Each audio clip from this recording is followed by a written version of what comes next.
ఓం నమః శివాయ. ఈ శివమహాపురాణం గురించి రోజుకొక అంశాన్ని తెలుసుకుందాం. ఈ మహాపురాణం మనకు ఏం చెప్తోంది? విశిష్టత ఏమిటి? సాధన వల్ల కలిగే ప్రయోజనాలేమిటి? దీన్ని శ్రవణం వలన కలిగే ప్రయోజనం ఏమిటి? కీర్తనం వలన, మననం చేసుకోవడం వల్ల కలిగే లాభాలేమిటి?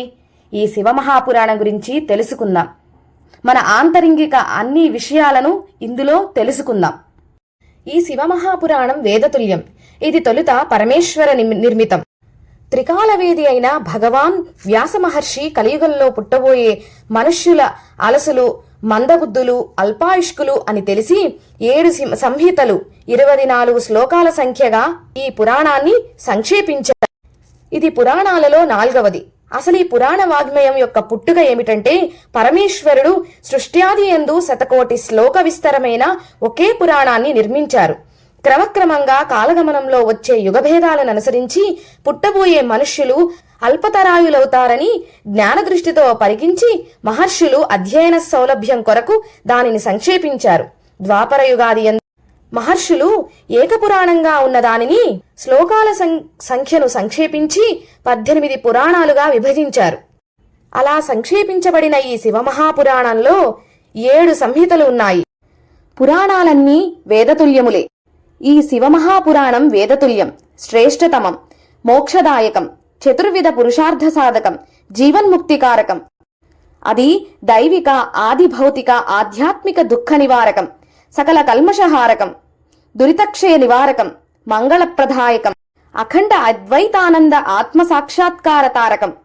ఎంతో కుతూహలాన్ని రేకెత్తించే సూతుని పలుకులు విన్న ఋషులు అలాంటి మహాపురాణాన్ని ఆదరంతో వినిపించమని కోరగా సూతుడు శంకరుని స్మరించి ఇలా ప్రారంభించారు. శంకరుని మనసులో ధ్యానిస్తూ, ఈ శివమహాపురాణాన్ని ఆలకించండి.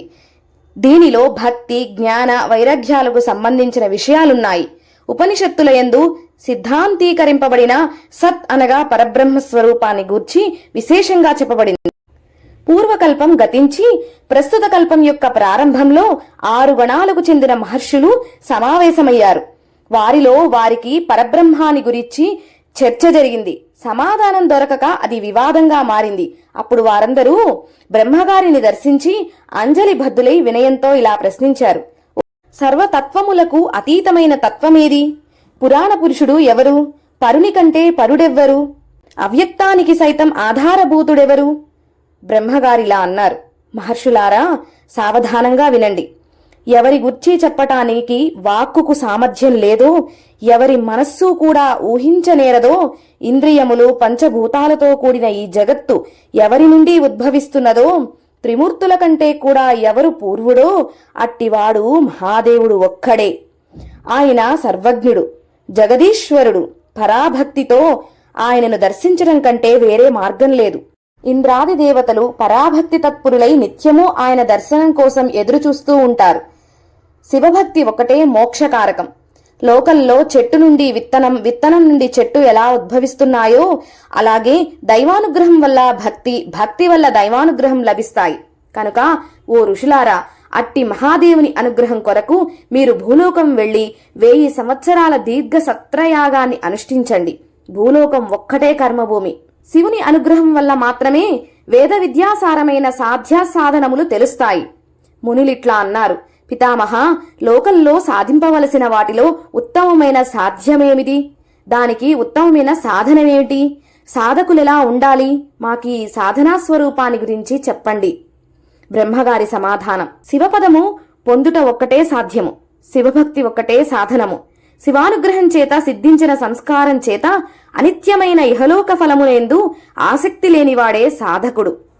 వేదోక్త కర్మలను నిష్కామంగా ఆచరించి తత్ఫలాన్ని పరమేశ్వరుని కర్పిస్తే ఆ సాధకుడు సాలోక్య, సామీప్య, సారూప్యాది ఫలాలను పొందుతాడు. భక్తి తీవ్రతననుసరించి ఫలప్రాప్తి ఉంటుంది. భక్తిలో అనేక సాధనాలున్నాయి. వాటిని సాక్షాత్తు ఈశ్వరుడే బోధించాడు. వాటిని సంక్షిప్తం చేసి మీకు సారాన్ని మాత్రం అందిస్తాను. శివపదాన్ని పొందటానికి మహాసాధన మాత్రమే మార్గం. మహామహిమోపేతమైన శివగాథలను చెవులతో వినటం, ఆయన మహిమలను వాక్కుతో కీర్తించటం, ఆయననెప్పుడూ మనస్సులో ధ్యానించటం, ఈ 3 కలిసి మహాసాధన అనబడుతుంది. ఇది శృతి సమ్మతమైన మార్గం. మీరీ సాధనలో సర్వోత్కృష్టమైన సాధ్యమును పొందగలుగుతారు. సర్వార్థ సాధకమైన ఈ సాధనాన్ని తత్పర బుద్ధితో అనుష్ఠించండి. లోకంలో మానవుడు ముందు ఒక వస్తువును కంటితో చూసి తరువాత తత్ప్రాప్తికి ఉపాయాన్ని అన్వేషిస్తాడు. అప్రత్యక్షమైన వాటి విషయంలో చెవులతో విని ప్రవర్తిస్తాడు. అలాగే జిజ్ఞాసువైన వాడు ముందు గురుముతః శ్రవణం చేసి తరువాత సంకీర్తనను ఆ పైన మనసును శ్రద్ధతో చేయాలి. అలాగే జిజ్ఞాసువైన వాడు గురువు ముందు శ్రవణం చేసి తరువాత సంకీర్తనను ఆపై మననమును శ్రద్ధతో చేయాలి. అలా చేస్తే కొంతకాలం పిమ్మట భక్తుడు సాలోక్య సామీప్యాది క్రమంలో సారూప్యాన్ని పొందుతాడు.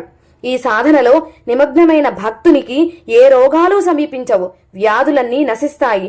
ఎప్పుడూ ఆనందంతో మునిగి తేలుతూ ఉంటాడు. ఈ సాధన ప్రారంభంలో కొద్దిగా ఇబ్బంది కలిగించినా అభ్యాసం వల్ల సాధకుడు తరువాత అనేక శుభాలను పొందుతాడు. ఇంతవరకు శ్రద్ధగా ఆలకించిన మునులు బ్రహ్మగారినిలా వినయంగా ప్రశ్నించారు. ఓ కమలోద్భవ, శ్రవణ మనన కీర్తనాల గురించి మాకు సవివరంగా చెప్పండి అని ప్రార్థించారు.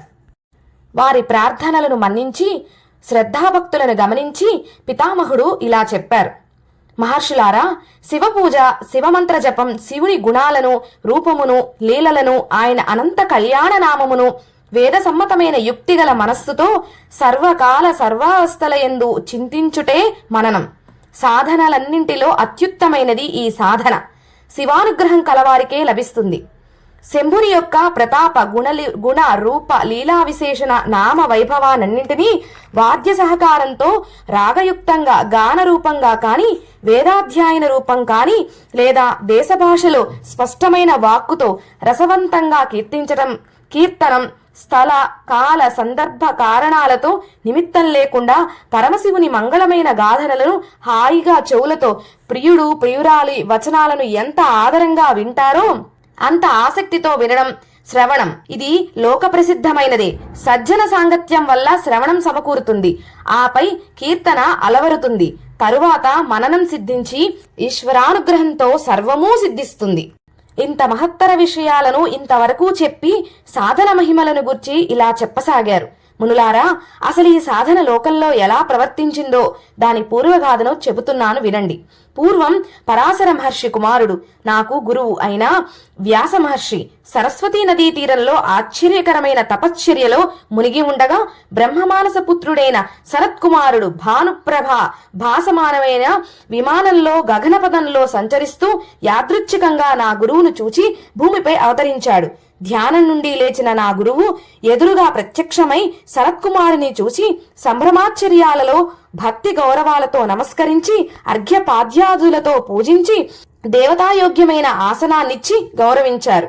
అందుకు సంప్రీతుడైన సనత్కుమారుడు వినీతుడైన వ్యాసుడిని ఇలా ప్రశ్నించారు. ఓ వ్యాస మహాముని, నీవిచట అసహాయుడివై ఉండి దేనిని సాధించాలని తపస్సు చేస్తున్నావు?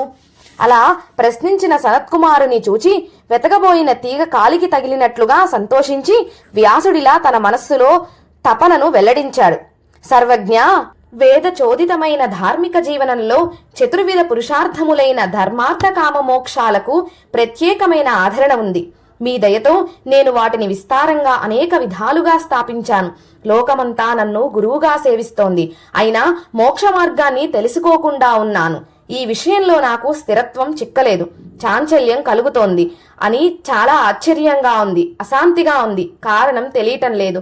మోక్షార్థినై ఈ తపశ్చర్యకు పూనుకున్నాను. వ్యాసుని ఆవేదనను జిజ్ఞాసను అంతరంగాన్ని అర్థం చేసుకున్న సనాతనుడైన సనత్కుమారుడు దయాదృష్టితో తన అమృత వాక్కులనిలా వినిపించారు.